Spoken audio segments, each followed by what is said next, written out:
அனைவருக்கும் வணக்கம். சுபமாரிமுத்து திருப்பூர்லிருந்து இந்த பதிவு உங்களுக்காக.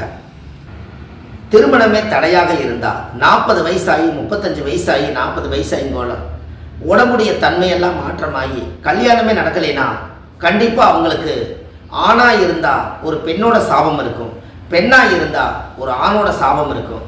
அப்போ இந்த சாபத்தை விமோச்சனம் பண்ணணும் அப்படின்னா அந்த ஜாதகத்தில் அந்த கன்னி சாபத்தை நிவர்த்தி பண்ணணும். ஒரு ஆணுடைய ஜாதகத்தில் அந்த கன்னி பெண்ணோட சாபம் இருந்தால் 7 கன்னிமார்கள் மாதிரி 7 கன்னி பெண்கள், நாய் கடிக்காத பெண்களை, சின்ன குழந்தைகளை கூட்டிகிட்டு வந்து 7 பேர்த்துக்கும் கல்யாணமாகாத மாப்பிள்ளை போய் அவங்க 7 பேர்த்துடைய பாதத்திலையும் அவங்களுக்கு காலை கழுவி விட்டு அதுக்கு மஞ்சள் திருநூறு சந்திர குங்குமம்லாம் வச்சு 7 பேர்த்துக்கு மாலை போட்டு 7 பேர்த்துடைய கால் கடியிலையும் கற்பூரம் பொருத்தி வச்சு அவங்க பாதத்தை தொட்டு சாமி கும்பிட்டாங்கன்னா அவங்களுக்கு இந்த கன்னி பெண்ணோட சாபம் நீங்கி அவங்க ஆசீர்வாதத்தால் திருமணம் நடக்கும்.